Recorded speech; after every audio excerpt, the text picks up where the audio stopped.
Hello bachcho, let's read this question. So this question says the unusually stable three-membered unsaturated compound fixed acid was found to be chiral in nature. Its structure is आपको 4 structure given है option में और आपको बताना है fixed acid का कौन सा स्ट्रक्चर है. ऑलरेडी बोला हुआ है कि वो एक chiral कंपाउंड है और उसका स्ट्रक्चर आपको बताना है. तो यहाँ पे जो आपके पास कीवर्ड है वो क्या है? chiral compound. कायरल कंपाउंड कौन से होते हैं? जिसमें कार्बन है, कार्बन के साथ 4 डिफरेंट ग्रुप जुड़े होते हैं. तो ये आपके पास जो कार्बन है ये कायरल कार्बन है और ये जो कंपाउंड है ये कायरल कंपाउंड है.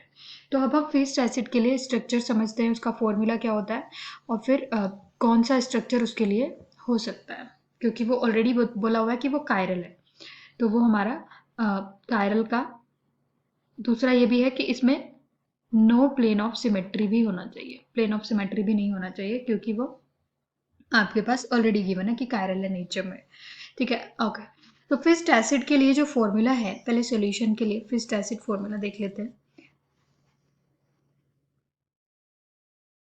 फिक्स्ड एसिड फॉर्मूला क्या फॉर्मूला है फिक्स्ड एसिड के लिए? C6H4O4.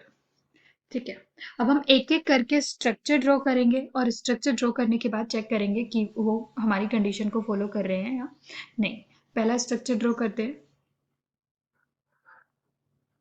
3 मेंबर्ड रिंग आपको गिवन है. यहाँ पे CH2 जुड़ा हुआ है और आपके पास एक साइड वेज, दोनों साइड वेज है. C डबल बॉन्ड OH और C डबल बॉन्ड OH. ये है. अब इसको चेक करते हैं. इसका जो स्ट्रक्चर है, क्योंकि जो वेज है आपके पास, वेज मतलब ये वाला स्ट्रक्चर आपको ये गिवन है, ये किस चीज को रिप्रेजेंट करता है? Above the plane. और दोनों ही साइड जो COOH ग्रुप जुड़ा हुआ है वो अबव द प्लेन को ही रिप्रेजेंट कर रहा है, मतलब दोनों साइड अबव द प्लेन ही है. अगर हम इसको कट करें, अगर आप इसको ऐसे भी लिख सकते हैं, ये यहाँ पे आपके पास है और ये एक कार्बन हम ले लेते हैं और इस साइड भी आपके पास एक H जुड़ा हुआ है CH2 और इस साइड भी H. अगर हम इसको बीच से कट करें तो आप इसमें चेक करिए, देखिए इसमें चेक करते हैं कि क्या ये आपके पास इसमें प्लेन ऑफ सिमेट्री है. ये भी आपका अबव द प्लेन है और ये भी अबव द प्लेन है. दोनों प्लेन के, ये प्लेन है, दोनों उसके अबव साइड है. जब आप इसको कट करेंगे तो इसमें तो प्लेन ऑफ सिमेट्री इजीली आपको शो हो रहा है. दैट मीन्स ये तो स्ट्रक्चर नहीं हो सकते. पहले वाला तो गलत है. अब सेकंड वाली स्ट्रक्चर ड्रॉ कर लेते हैं एक बार. सेकंड वाला क्या स्ट्रक्चर है?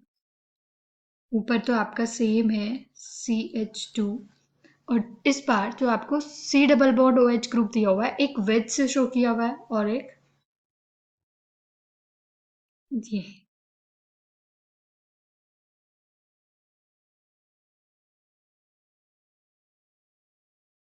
ये होता है आपके पास. ठीक है, अब इसको समझिए.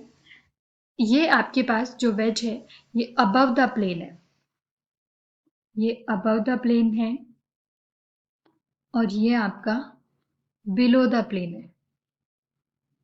ये आपका बिलो द प्लेन है. मतलब अगर ये आपका एक प्लेन में है तो इसमें आपके पास एक COOH ऐसे जुड़ा हुआ है और एक COOH ऐसे जुड़ा हुआ है. ये ऐसे कुछ है. अब आप इसको जब कट करेंगे क्या ये सिमेट्री है? नहीं, इसमें कोई प्लेन ऑफ सिमेट्री नहीं है. कायरल कार्बन भी है आपके पास. ये यहाँ पे कायरल कार्बन है, यहाँ पे कायरल कार्बन है. तो ये आपके पास स्ट्रक्चर है. मतलब ये आपके पास एक पॉसिबल स्ट्रक्चर बन गया क्योंकि इसमें दोनों चीजें हमारी फॉलो कर रही हैं. अभी हम आगे भी चेक कर लेते हैं कि आगे वाला भी, आगे का भी कुछ पॉसिबल है तो उसमें भी चेक करेंगे एक बार. जो थर्ड वाला है आपका उसको ड्रॉ कर लेते हैं. थर्ड में आपको दिया हुआ है एक ही उससे C double bond OH group जुड़ा है, यहाँ पे भी C double bond OH group जुड़ा हुआ है और लास्ट में आपके पास CH3 जुड़ा हुआ है. ठीक है, अब हम चेक कर लेते हैं कि क्या इसमें कायरल कार्बन है। पहले तो कायरल कार्बन चेक करना पड़ेगा इसमें, क्योंकि ये जो कार्बन है ये तो कायरल कार्बन नहीं है, इससे तो दो एक जैसे ग्रुप जुड़ गए, एक COOH COOH नहीं है। और यहाँ पे आपके पास डबल बॉन्ड का प्रेजेंस है, ठीक है, डबल बॉन्ड है, ये कार्बन है, तो ये कार्बन के पास तो चार, इसकी वैलेंसी 4 नहीं होगी क्योंकि डबल बॉन्ड है, ये कार्बन है तो इस पे एक H जुड़ा होगा आपके पास, और दो बॉन्ड ये हो गए और एक तरफ ये जुड़ा है, तो क्योंकि आपके पास चार कंपाउंड, वैलेंसी पूरी नहीं है तो ये कायरल कार्बन नहीं हो सकता, ना ये हो सकता क्योंकि इस पे भी डबल बॉन्ड है, तो इसमें तो कायरल कार्बन ही नहीं है, तो ये स्ट्रक्चर पॉसिबल ही नहीं है। एक बार लास्ट वाला स्ट्रक्चर भी चेक कर लेते हैं। हमारा लास्ट स्ट्रक्चर क्या गिवन है आपको, CH3 C double bond OH given है, एक ही उस पे, ठीक है, को चेक करें। ये तो फॉर्मूला को ही सेटिस्फाई नहीं कर रहा है, क्योंकि हमारा फॉर्मूला क्या है, C6H6O4, 4 ऑक्सीजन होने चाहिए, यहाँ पे तो 2 ही ऑक्सीजन है, तो ये तो फॉर्मूला सेटिस्फाई नहीं कर रहा है, ये तो स्ट्रक्चर पॉसिबल ही नहीं है, तो हमें स्ट्रक्चर मिल चुका है, सेकेंड वाला हमारा सही स्ट्रक्चर है। तो your final answer is 2। Hope you understood it well, best of luck.